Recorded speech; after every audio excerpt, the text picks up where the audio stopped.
Hello everyone, good evening, welcome to Glance academy. दोस्तों, इस class में हम लोग कवर कर रहे हैं यूपी पीसीएस प्रीलिम्स 2025 और यूपी आरओ की प्रीलिम्स की परीक्षा जो 2025 में ही होगी। और इन दोनों के लिए हम लोग कॉन्सेप्चुअल नॉलेज को अच्छी तरीके से समझने के लिए हैंड रिटन नोट्स तपस्या सीरीज को हम लोग कवर कर रहे हैं, जिसमें एनवायरनमेंट की कुछ क्लासेस हो गई थी। हालांकि मेंस आंसर राइटिंग के जो नोट्स होते हैं उनको तैयार करने की वजह से थोड़ा समस्या थी कि समय कम मिल पा रहा था, क्योंकि मेंस के नोट्स भी बहुत जरूरी हैं 2024 और 2025 में यूपी पीसीएस मेंस और यूपीएससी मेंस देने वालों के लिए। तो उसी की वजह से व्यस्तताएं थी। हालांकि हम लोग टॉपिक को कवर कर रहे थे और टॉपिक में हम लोग आ चुके थे प्रवाल को कवर करते हुए, और हमें आज पढ़ना था प्रवाल। और इसमें यह भी देखना था कि कैसे लक्षद्वीप और हमारा जो अंडमान निकोबार का क्षेत्र कैसे प्रवाल से निर्मित हुआ है, किस प्रकार के प्रवाल से निर्मित हुआ है, इनकी पूरी कंप्लीट जानकारी हम लोग देखेंगे। इससे पहले हम लोगों ने सारी चीजों को पढ़ा, यूट्रिफिकेशन को पढ़ लिया, प्रवाल के कंडीशंस को पढ़ लिया कि किस कंडीशन में प्रवाल जो है कि सुरक्षित रह सकते हैं, जैसे यहाँ पे उनके विकास के लिए सहायक दशाएं थी, ये सभी चीजें पढ़ ली थी। और आगे बढ़ने से पहले एक छोटी सी इंफॉर्मेशन मैं आपके साथ शेयर करना चाहूंगा। यहाँ पर आप देख सकते हैं कि हमारे ग्लैंस एकेडमी के द्वारा UPSC, UPPCS, RO, Bihar PCS and other state के पीसीएस जितने भी हैं उनके लिए कंप्लीट हैंड रिटन नोट्स तैयार कर दिए गए हैं। चाहे वो प्रीलिम्स के लिए परिणाम शॉर्ट नोट्स को ले सकते हैं, जिसको हम लोग घटना चक्र पूर्वालोकन के शॉर्ट नोट से तैयार करते हैं, या फिर आप तपस्या शॉर्ट नोट जिसमें प्री और मेंस दोनों के बेसिक कॉन्सेप्ट और फैक्ट को इंक्लूड करके बनाया गया है।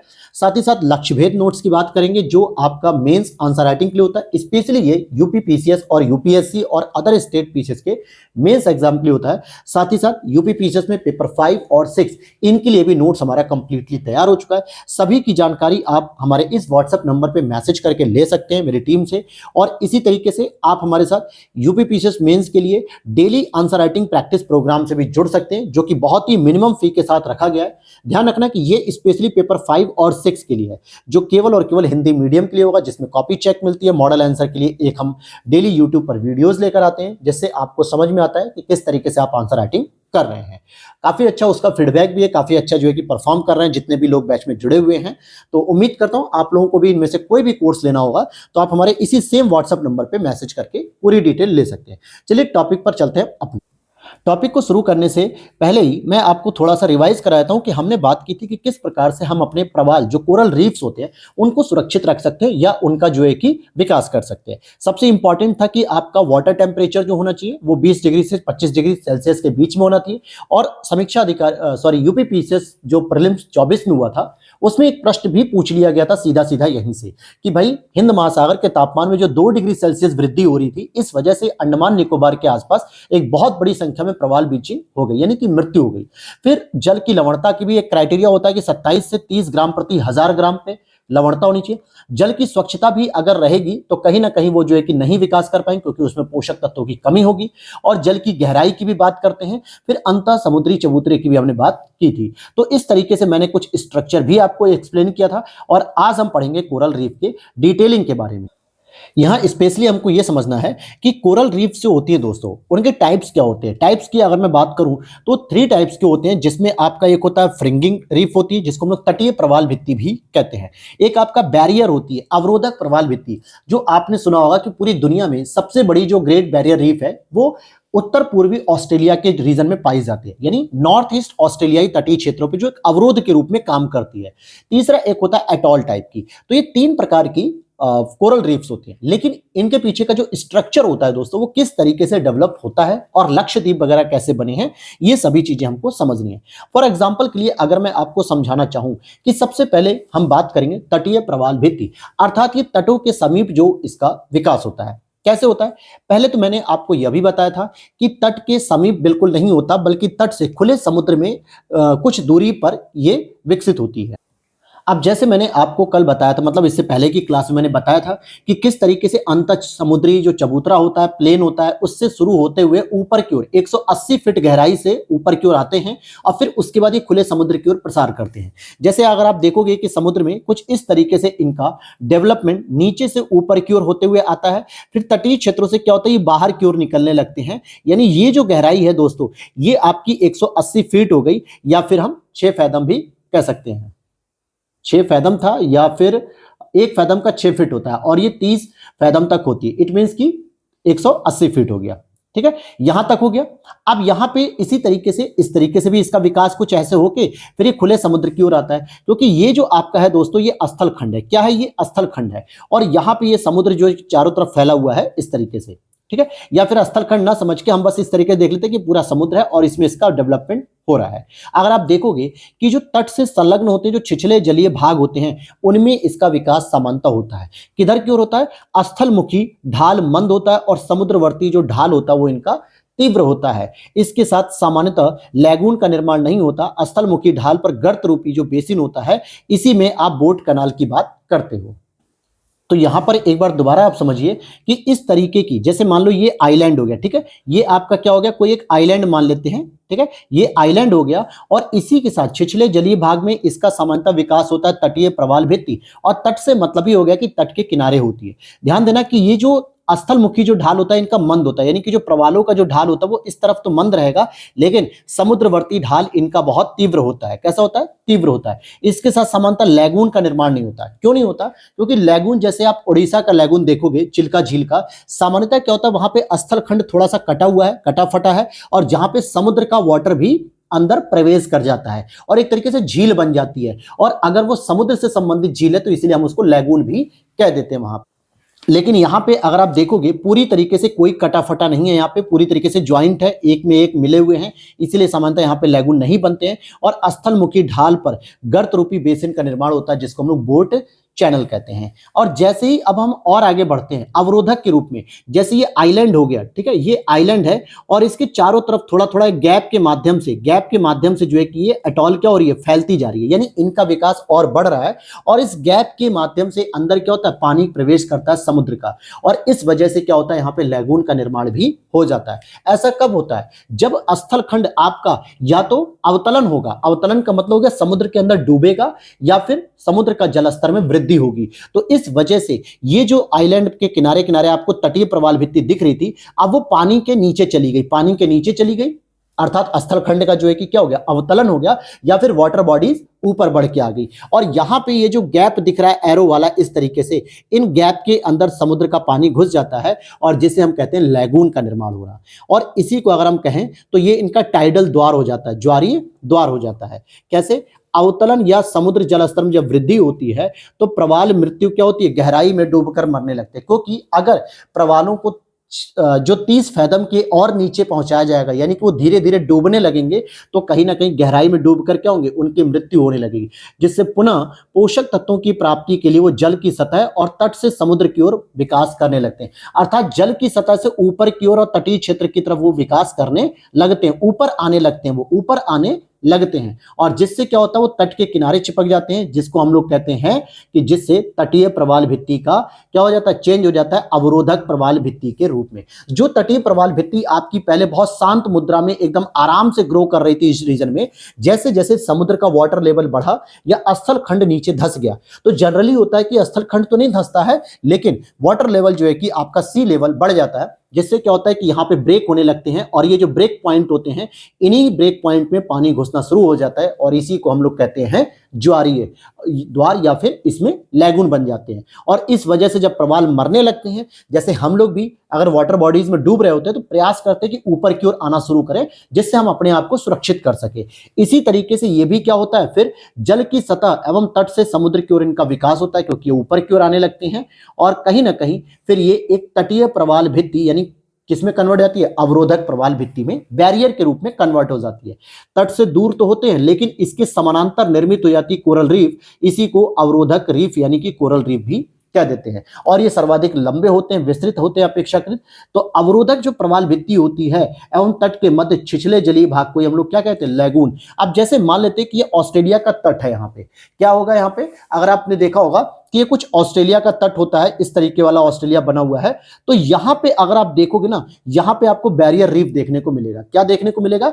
बैरियर रीफ देखने को मिलेगा कोरल का, और इनके बीच में क्या होता है? डिवाइडेड होता है, डिवाइड होता है पार्ट, कुछ इस तरीके से मैं आपको बनाता हूं, कुछ इस तरीके से रहता है, ठीक है। और इसके बीच में क्या होता है? लैगून बन जाता है, इसके बीच में लैगून बन जाता है, और यहाँ पे जो प्रवाल का नया विकास होता है वो एक तरीके से तटीय प्रवाल भित्ति के रूप में न होके अवरोधक प्रवाल भित्ति के रूप में चेंज हो जाते हैं। तो इसी को हम लोग कहते हैं बैरियर कोरल रीफ। समझ में आ गया मेरे दोस्त। अब आगे हम करते हैं एटॉल की बात करते हैं। एटॉल की अगर हम बात करते हैं तो जब ये पूरा का पूरा स्थल खंड ही हमारा ये पूरा जलमग्न हो जाता है, ऊपर पूरी वाटर बॉडीज हो जाती है, तो नीचे क्या होता है, जितने भी आपके ये प्रवाल थे, इन सभी क्षेत्रों में जो स्थल खंड थे वो पूरा डूब गया और पूरे के पूरे समुद्र का पानी उन क्षेत्रों में प्रवेश कर जाता है। इसलिए हम इसको क्या कहते हैं, लैगून बना देते हैं पूरा। जैसे जब द्वीप कोई जलमग्न होने पर अवरोधक प्रवाल भित्ति चेंज हो जाती है, किसमें मेरे दोस्त, एटॉल में हो जाती है। किसमें हो जाती है, एटॉल में हो जाती है। और इसके मध्य में पूरा लैगून होता है और द्वीप का ज्यामितीय स्वरूप एटॉल के स्वरूपी विशेषताओं को निर्धारित करता है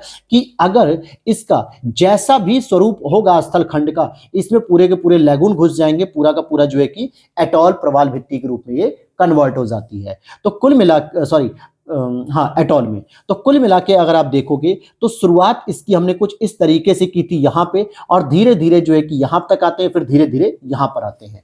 इस तरीके से हम प्रवेश करते जा रहे हैं लैगून के माध्यम से। अब प्रश्न ये बनता है कि सर लक्षद्वीप जो बना है वो कैसे बना है, या फिर अंडमान निकोबार। हालांकि अंडमान निकोबार तो ये माना जाता है कि अराकान योमा जो हिमालय का जो शिवालिक वाला रेंज है उसका ही विस्तार है ये। लेकिन एटॉल क्या होते हैं, मतलब जो लक्षद्वीप है वो क्या है, प्रवालों की एक श्रृंखला है। और प्रवाल का मतलब क्या हो गया, जब प्रवाल जीवित होता है तब उस पर कोई नहीं रहता, लेकिन जब प्रवाल यानी कोरल रीफ मर जाते हैं, प्रवाल का जो कोरल का ब्लीचिंग हो जाता है, मर के एक ठोस चूने पत्थर की संरचना बन जाती है और उस पे जो है कि फिर लोगों का जीवन यापन शुरू हो जाता है। तो इस तरीके से जब प्रवालों की मृत्यु होने लगती है तो कोरल ब्लीचिंग की जो घटना होती है उसके बाद ही आपका क्या होता है, आइलैंड तैयार हो जाते हैं। ठीक है, तो यहां तक बात समझ में आ गई। अब हम इसी के आगे चलेंगे, नेक्टन की बात करेंगे दोस्तों। जैसे मैंने पहले ही आपको बताया था पहली क्लास में, मतलब कि लेक्चर नंबर शायद 8 रहा होगा, जिसमें हम लोगों ने जब एक्वेटिक बायोसिस्टम में इंक्लूड किया था, एंट्री की थी एक्वेटिक इकोसिस्टम में, जहां पे मैंने आपको बताया था बेंथोस का एक रीजन था, एक आपका जो है कि नेक्टन का रीजन था, एक आपका वहीं पे प्लैंकटन का रीजन था। तो नेक्टन क्या होता है, एक तरीके से मछलियों का समूह होता है, और सामान्यतः ये जो मछलियां होती हैं, ये नेक्टन जो समूह है ये मुख्य रूप से प्लैंकटन पे ज्यादा निर्भर करता है, क्योंकि प्लैंकटन में दो चीजें पाई जाती हैं, एक होता है आपका प्रवाल और एक होता है आपका शैवाल। शैवाल जो है कि निर्भर होता है प्रवाल पे, और प्रवाल जो होता है निर्भर होता है शैवाल पे। लेकिन प्रवाल जो है इनको खाने के लिए कौन निर्भर रहता है, इस पे मछलियां निर्भर रहती हैं, और इन्हीं को कहा जाता है नेक्टन समूह। तो मैंने यह भी बताया था कि नेक्टन समूह सबसे अधिक कहां मिलेगा, जहां पे प्लैंकटन समूह ज्यादा होगा, जहां पे प्रवाल ज्यादा होंगे। और प्रवाल सबसे अधिक कहां मिलेंगे, जहां पे शैवाल अधिक होंगे। और शैवाल सबसे अधिक कहां पे मिलेगा, जहां पे सूर्य का प्रकाश प्रॉपर मात्रा में समुद्र के अंदर तक पहुंच रहा होगा, जिससे भोजन बनाने की क्रिया और प्रकाश संश्लेषण की क्रिया संपन्न हो सकेगी, तभी शैवाल का विकास हो सकेगा। तो आ जाते हैं इसमें, अगर आप देखोगे कि जैसे कई प्रकार के होती हैं मछलियों के प्रकार भी, जैसे फ्रेश वाटर की जो फिश होती है, फैक्चुअल रूप में लिखा है तो स्टार्जन हो गई, ये एक एग्जांपल है जो फ्रेश वाटर की फिश हो गई।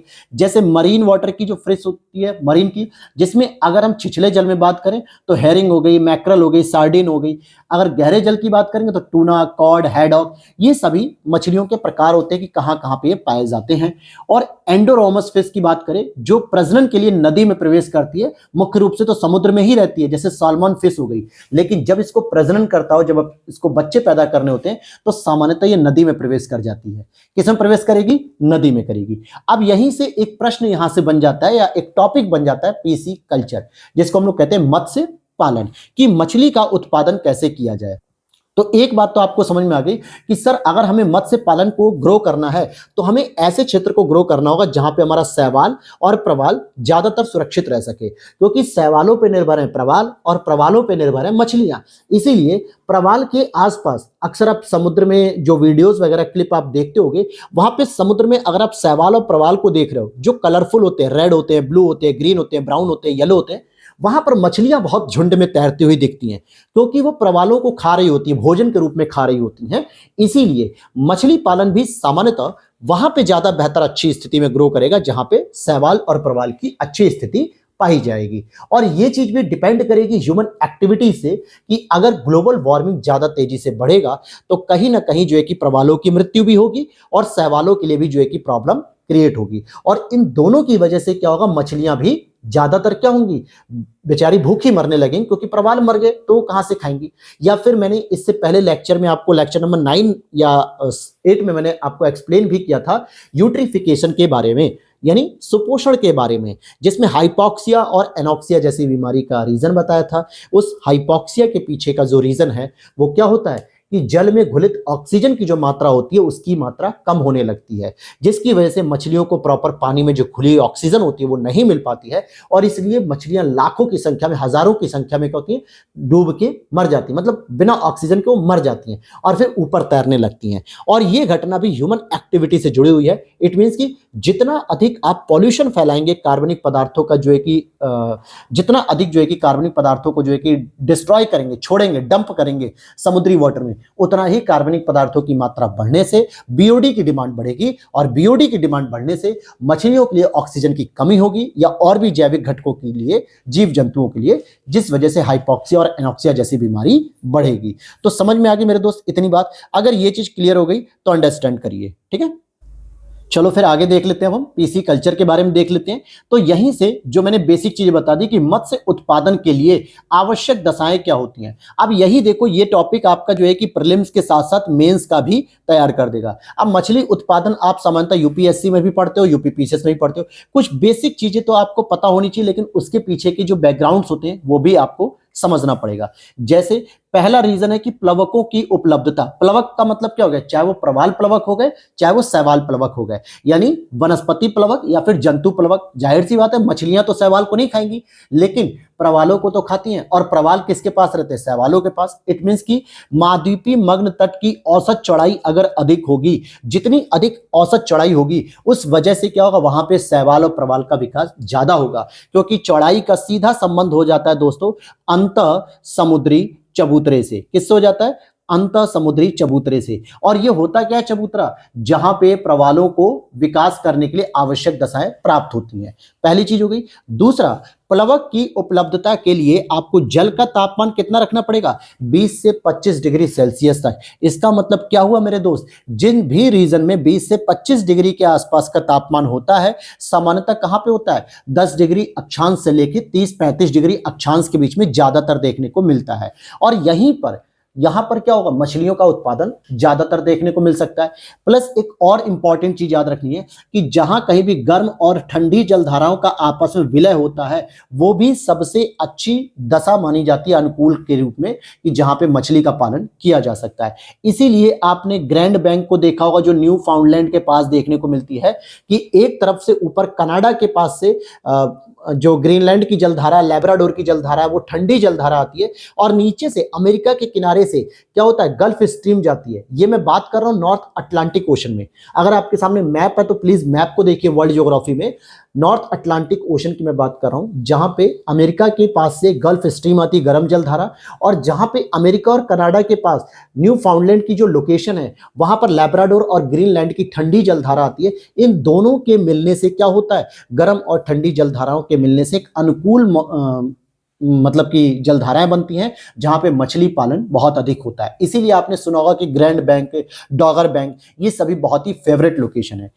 डॉगर बैंक की बात करें तो ये भी आपके ब्रिटेन के पास जो नॉर्थ सी वाला है, इंग्लिश चैनल का पार्ट है, वहां पर भी प्रॉपर इसकी जो है कि संभावना रहती है, क्योंकि वहां भी गर्म और ठंडी जलधाराएं मिलती हैं। ऐसी जापान सी को भी आप देख सकते हो, जहां पे ओखोटक सी के नीचे आप देखोगे जापान सी, जहां पे आपको क्यूराइल की जलधारा देखने को मिलती है। एक ठंडी जलधारा आती है, गर्म जलधारा आती है। तो ये कुछ ऐसी लोकेशंस हैं जहां पे मछली का पालन बहुत अच्छे से किया जाता है। तो प्लवकों की उपलब्धता कैसे सीधे सीधे कनेक्ट हो गई मछली की उपलब्धता से, ये चीज आपने समझ लिया। दूसरा होता है कि जिस तरीके से हम लोग भी एक मैक्सिमाइज टेम्परेचर के बाद नहीं जीवित रह सकते। अब पता चला कि 50 डिग्री सेल्सियस से ऊपर चला गया टेम्परेचर, तो बहुत लोग डिहाइड्रेशन से ही मर गए, लू लगने से ही मर जाते हैं। इसका मतलब है कि 50 से अधिक हमारी इंडियन जो स्पीसीज है, वो कहीं ना कहीं इस टेम्परेचर से ज्यादा नहीं झेल पाती है। तो ठीक उसी तरीके से मछलियों के लिए भी होता है कि उष्ण कटिबंधीय जो जलवायु होती है, उष्ण कटिबंधीय जो जलवायु होती है, जिसमें मछलियों में वसा की मात्रा अधिक होती है, तो ये गर्मी यानी ऊष्मा का अवरोधक होती है। क्या होती है, ऊष्मा का अवरोधक होती है। अब ध्यान से समझना जरा मेरी दोस्त भाई, मछलियों में वसा की मात्रा अधिक होती है जो उष्ण कटिबंधीय जलवायु की होती है। क्यों? क्योंकि इनके पास क्या होता है, जो गर्मी होती है ना, उन गर्मियों को रोकने के लिए काम करती है। ऊष्मा का ये अवरोधक होता है एक तरीके से। इसीलिए इन क्षेत्रों की जो मछलियां पाई जाती है उष्ण कटिबंधीय जलवायु की, उनकी मछलियों में फैट ज्यादा होता है, वसा ज्यादा होता है। और यही वजह है कि हमारी जो इंडियन फिश मार्केट है वो उतना अच्छा ग्रो नहीं कर पा रही है। क्यों नहीं कर पा रही है? क्योंकि हमारा जो भारत पड़ता है, हिंद महासागर जो पड़ता है, अरब सागर जो है और पश्चिम बंगाल का जो सागर है, ये जो खाड़ियां हैं, ये जो यहाँ पे जो हम समुद्री मछलियों का जो पालन करते हैं, ये कहीं ना कहीं उष्ण कटिबंधीय जलवायु से संबंधित होती है और इन मछलियों को खाने से फैट की मात्रा ज्यादा बढ़ती है। इसीलिए फॉरेन में हमारे इंडियन मछलियों की डिमांड कम होती है। जबकि वही अगर समशीतोष्ण जलवायु जो लगभग 35 डिग्री से ऊपर, जैसे मेडिटेरियन सी हो गया या फिर आपका चाइना सी हो गया, रशिया के पास हो गया, कनाडा वाला जोन हो गया, अमेरिका का जोन हो गया, या दक्षिणी अफ्रीका के भी नीचे चले जाओ, नहीं दक्षिणी अफ्रीका तो छोड़ दो, वो तो मकर रेखा पे है। साउथ में आप चले जाते हो, साउथ अमेरिका के पास देखोगे अर्जेंटीना, चिली, ये वो रीजन है जहां पे समशीतोष्ण जलवायु पाई जाती है, जो लगभग 40 से 60, 65, 70 डिग्री तक अच्छी जलवायु पाई जाती है। तो यहाँ पे जो मछलियां होती हैं उनमें प्रोटीन की मात्रा ज्यादा होती है और इसीलिए लोग क्या करते हैं, प्रोटीन की पर्याप्त मात्रा के लिए सबसे अधिक डिमांड करते हैं। हमारे यहाँ क्या सिखाया जाता है दोस्तों इंडिया में, कि अगर आप मछली खाओगे तो आपकी बॉडी में प्रोटीन की मात्रा ज्यादा बढ़ेगी, आपकी आंखें स्वस्थ रहेंगी, आपका जो है कि बॉडी अच्छा रहेगा। लेकिन असल में हम जो मछलियां खा रहे हैं, क्या हम अमेरिका की मछली खा रहे हैं क्या? हमारे यहाँ जो जनरली मछलियां आती हैं लोकल मार्केट में, वो जनरली भारत के ही समुद्रों से या भारत के ही नदियों तालाबों में जो मत्स्य पालन किया था उन्हीं मछलियों का प्रयोग किया जाता है।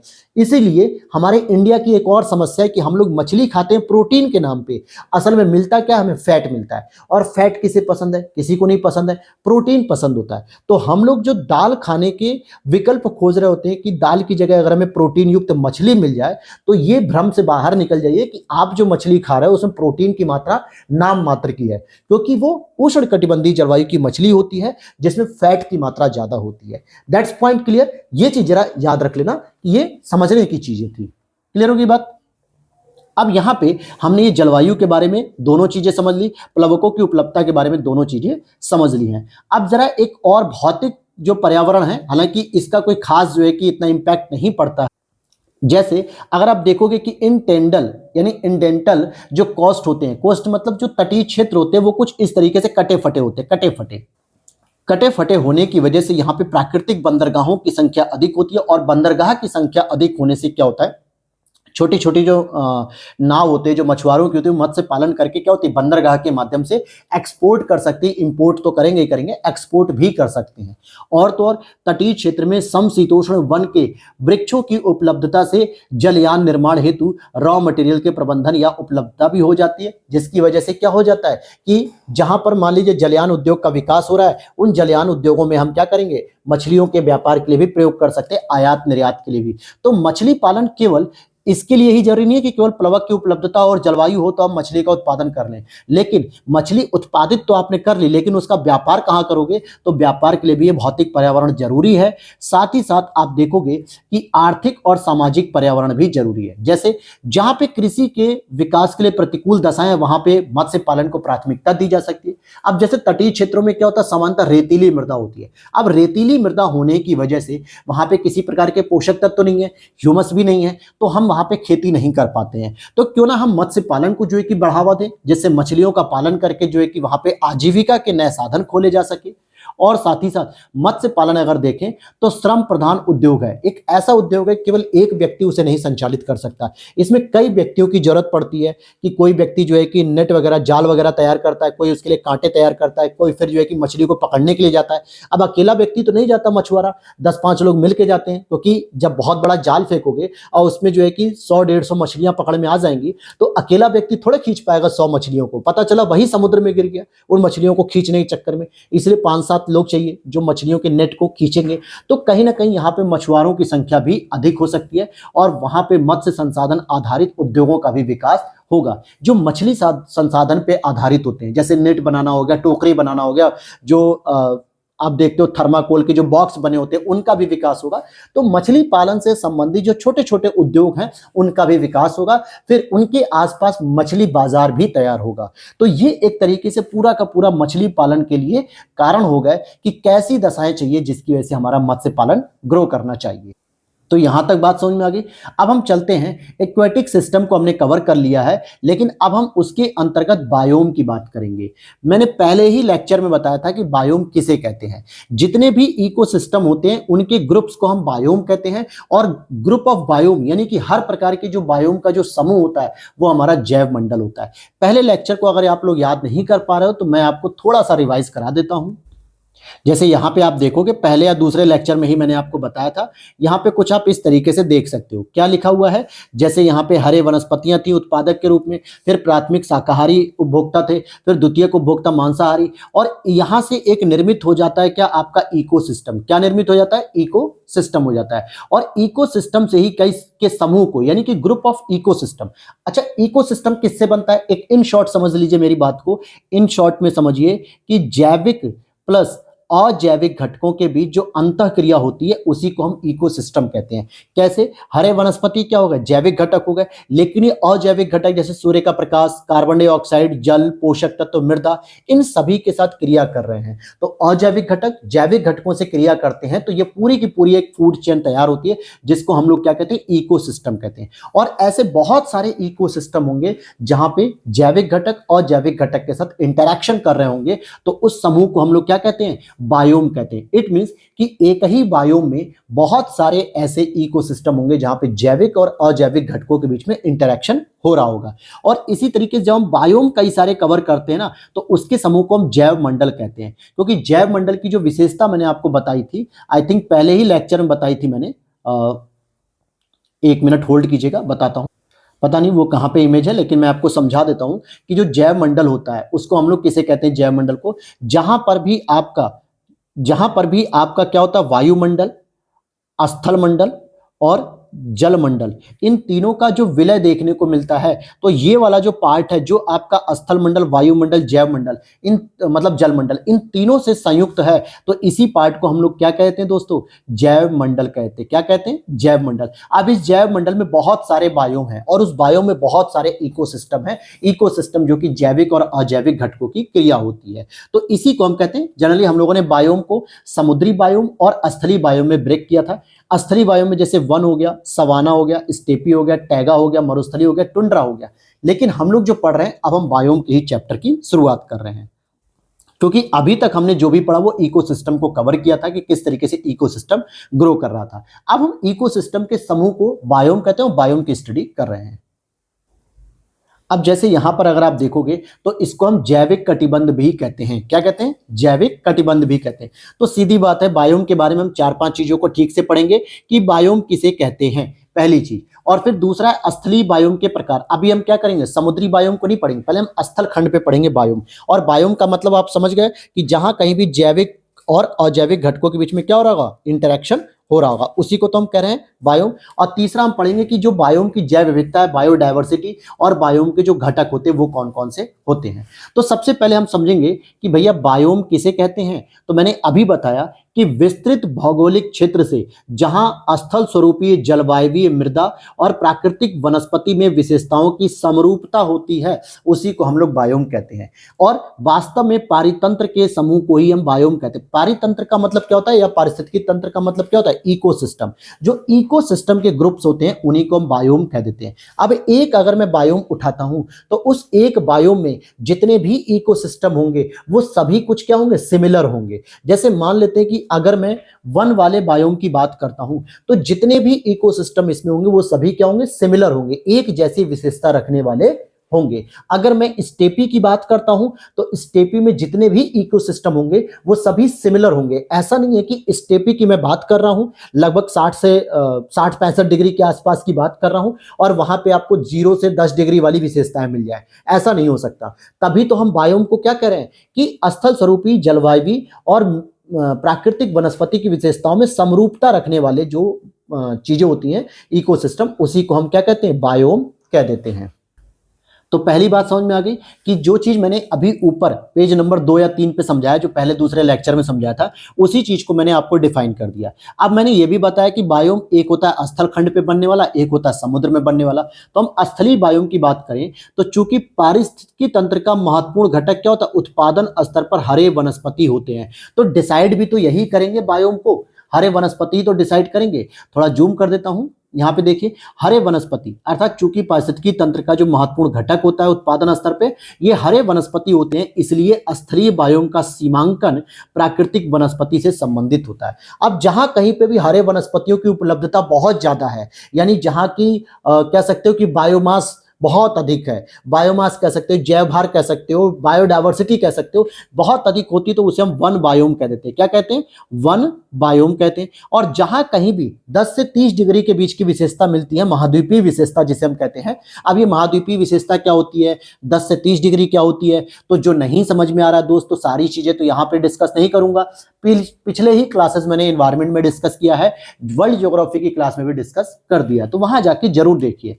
तो फिर इसी तरीके से सवाना बनेगा, फिर स्टेपी बनेगा, फिर टैगा बनेगा, फिर मरुस्थली बनेगा और फिर टुंड्रा बनेगा। यही सारी चीजें तो हैं। अब आपके दिमाग में आएगी कि सर आपने वन तो बता दिया, लेकिन जो तटीय क्षेत्र है वहां पे क्या है? तो भैया पश्चिमी घाट पे क्या बताया था मैंने? सदाबहारी वन बताया था कि कितनी अधिक बारिश होती है, और अधिक बारिश होने की वजह से तो वहां पे लेटराइट मृदा का भी विकास होता है, तो इट मींस कि वहां पे वन बायोम पाया जाएगा। लेकिन स्थल खंड की बात करें, दोनों तटीय क्षेत्रों के बीच की अगर मैं बात करूं, जैसे तेलंगाना का क्षेत्र हो गया, आंतरिक कर्नाटक का क्षेत्र हो गया, आंतरिक आंध्र प्रदेश का क्षेत्र हो गया, आंतरिक तमिलनाडु का क्षेत्र हो गया, वहां पर आपको सवाना बायोम में देखने को मिलेगा, जहां पे वनस्पतियां तो होती हैं, घास होती हैं, लेकिन कुछ मात्रा में थोड़े बहुत गिने चुने वृक्ष भी मिल जाते हैं। तो ये भी क्या होंगे? एक जैसी विशेषता रखने वाले स्थलीय बायोम होंगे। तो कुल मिला के स्थलीय बायोम कितने प्रकार के हो गए? 6 प्रकार के हो गए सर। एक वन, एक सवाना, एक स्टेपी, एक टैगा, एक मरुस्थली, एक टुंड्रा। इसीलिए मैंने कहा था कि पहले अगर आपने वर्ल्ड ज्योग्राफी को समझा होगा अच्छे से, लगभग 20-22 लेक्चर मैंने पूरे कराए हैं इसी तपस्या नोट्स के, तो वहां से आपको समझना आसान हो जाएगा ज्योग्राफी के बाद एनवायरमेंट को। क्योंकि मल्टीपल टाइम क्या होगा कि ज्योग्राफी की ही टर्म्स आपके एनवायरमेंट में आती रहेगी। एनवायरमेंट कुछ और नहीं बल्कि ज्योग्राफी का एक एक्सटेंडेड पार्ट है, इसीलिए इसके लिए पहले वो समझना जरूरी है। फिर बायोम की जैव विविधता की बात करेंगे, और बायोम घटक में कौन आएंगे? तो पादप समुदाय आ जाएंगे, जीव जंतु आ जाएंगे, और मानव समुदाय का, इन सभी के अनुकूलन को ही हम कहते हैं। तीनों ही बायोम के महत्वपूर्ण घटक हैं, प्राकृतिक पर्यावरण के साथ अनुकूलन कर अपने अस्तित्व को बनाए रखने में सक्षम होते हैं, इसीलिए हम इसको बायोम के घटक कहते हैं। अब यहां पे अगर आप देखोगे, ठीक है, यहां पे अगर आप देखोगे कि क्या लिख रहा है, थोड़ा सा एक्चुअली क्या है ना कि पीडीएफ थोड़ा कुछ समय पहले ही जो है कि मैंने स्कैन किया था, और उस समय क्या था कि ये चीजें थोड़ी सी ध्यान नहीं दे पाई थी, ये जो पीछे से स्पॉट आ जा रहे हैं, लेकिन कोई नहीं, अगर आप मोबाइल में देख रहे होगे तो नो डाउट आपको थोड़ा छोटा दिख रहा होगा और प्रॉपर चीजें समझ में आ रही होंगी। ठीक है, तो आगे देखते हैं यहाँ पे। अब यहाँ पे स्थलीय बायोम को अगर हम समझना चाहते हैं तो मैंने वही बताऊंगा कि जो चीजें हम ऑलरेडी पढ़ चुके हैं उसी पे हम बात करेंगे। जैसे अगर हम 0 से 10 डिग्री के बीच की बात कर रहे हैं मेरे दोस्त, तो यहाँ पे सबसे अधिक वर्षा आपको देखने को मिलेगी 200 सेंटीमीटर से अधिक। एवरेज टेम्परेचर जो होता है वो 18 डिग्री से लेकर 22 डिग्री सेल्सियस के बीच में होता है। एवरेज बता रहा हूँ, ये नहीं कि 18 से 22 ही होता है, यहाँ तो मैक्सिमम 40 तक पहुंच जाता है, लेकिन औसत जब निकालते हैं तो इसके आसपास होता है। तो ऐसी जगह पे जो वर्षा बहुत अधिक होती है, टेम्परेचर बहुत अधिक होता है, तो यहाँ पे विषुवत या सदाबहारी प्रकार के वन पाए जाते हैं। और मृदा कैसी पाई जाती है दोस्तों? लेटराइट मृदा। क्यों? क्योंकि वर्षा अधिक होती है। मैंने अच्छे से समझाया था आपको ताकि भारत में रटना ना पड़े कि लेटराइट मृदा का विकास कहाँ होता है। यहाँ पे अगर आप देखोगे तो मेगाफाइट, एंजियोस्पर्म टाइप के वनस्पतियां देखने को मिल सकती हैं। लेकिन जैसे ही आप थोड़ा सा और ऊपर बढ़ते हो, 10 से 30 डिग्री के बीच में बढ़ते हो, तो पश्चिमी तटीय क्षेत्र पे आपको मरुस्थल देखने को मिलता है। पश्चिमी क्षेत्र में मरुस्थल देखने को मिलता है। जैसे आप राजस्थान का मरुस्थल देख लो, पश्चिमी भारत में। आप दुनिया के जितने भी बड़े बड़े मरुस्थल देखोगे मैक्सिमम आपको पश्चिमी देश में ही मिलेंगे, मतलब पश्चिमी तट पे मिलेंगे। और साथ ही साथ पूर्वी क्षेत्र की ओर देखोगे तो एंजियोस्पर्म यहाँ पे वनस्पतियां देखने को मिलेंगी, जो कि मानसूनी बायोम है। कैसा बायोम है? मानसूनी बायोम है, क्योंकि यहाँ पे एक प्रकार की विशेषताएं, एक प्रकार की वर्षा। जैसे यहाँ पे सामान्यतः क्या होता है, 100 से 150, 170 सेंटीमीटर के आसपास वर्षा देखने को मिल जाती है, तो इसमें एंजियोस्पर्म देखने को मिलेगा। और ये जीरोफाइट, जो कि मरुस्थल में होने वाली वनस्पतियों को जीरोफाइट बोलते हैं। इसी तरीके से सवाना बायोम की बात करेंगे तो यहां पर क्या होता है कि सामान्यतः वर्षा जो होती है 50 से 70, 100, 120 तक जाती है, और एंजियोस्पर्म और टेरिडोफाइटा यहाँ पे वनस्पतियां मिलती है। एंजियोस्पर्म क्या होता है, टेरिडोफाइटा क्या होता है, ये सामान्यतः बायोलॉजी का सेगमेंट है, तो आप लोगों ने अगर बायोलॉजी नहीं पढ़ी होगी तो तपस्या नोट्स की बायोलॉजी भी हम लोग शुरू करने वाले हैं। अब मेरा फोकस रहेगा कि अब रेगुलर जो है कि 3-4 क्लास में जो है पूरा इसको एनवायरमेंट को मैं कंप्लीट कर दूं, ठीक है। नो डाउट, क्योंकि मेंस की आंसर राइटिंग नोट्स तैयार कर रहा था तो उसमें थोड़ा बिजी था। हालांकि पेपर 1, 2, 3, 4, 3 को छोड़ दिया जाए तो पेपर 1 से लेकर 6 तक पूरा कंप्लीट कर लिया गया। शुरू में मैंने ऑलरेडी बता दिया था कि कहां पे आपको व्हाट्सएप से मैसेज डिटेल मिल जाएगी, वहां पे आप ले लीजिएगा। आगे बात करेंगे।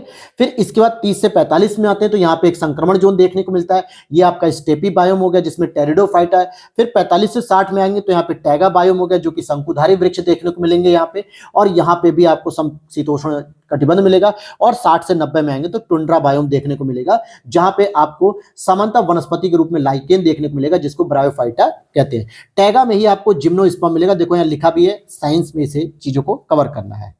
तो यहां तक चीजें आपने समझ ली कि किस तरीके से बायोम होता है, किस तरीके से प्रवाल होता है। और अब हम लोग नेक्स्ट क्लास में पढ़ेंगे आपका जैव विविधता, क्योंकि ये पूरा एक चैप्टर है। अगर मैं इसको बीच में ब्रेक करूंगा तो आपकी जो कंसिक्वेंसेज है यानी कि जो क्रोनोलॉजी है वो चीजें बिगड़ जाएंगी और जिसकी वजह से आपको चीजें कम समझ में आएंगी। इसीलिए हम इसको कल की क्लास में पढ़ेंगे। लेकिन अब मेरा प्रॉमिस है आपसे कि रेगुलर क्लास लेकर मैं आऊंगा और जिससे ये जल्दी से जल्दी मैं खत्म कर दूं आपकी ये, ठीक है। तो डोंट वरी, परेशान मत होइएगा। मैं जानता हूं कि मैं कहता हूं और उतना कर नहीं पाता हूं क्योंकि समय नहीं मिल पाता है, लेकिन अब पूरी फोकस रहेगा कि मैं आपका एनवायरनमेंट कंप्लीट करूं। और इसके बाद आप लोग कमेंट सेक्शन में बताइएगा कि साइंस की क्लास शुरू की जाए तपस्या नोट्स की, इसी तरीके के कॉन्सेप्चुअल नोट्स की, या फिर हिस्ट्री की करें, या इकोनॉमी की जो ऑलरेडी चल रही थी उसको कंप्लीट करें।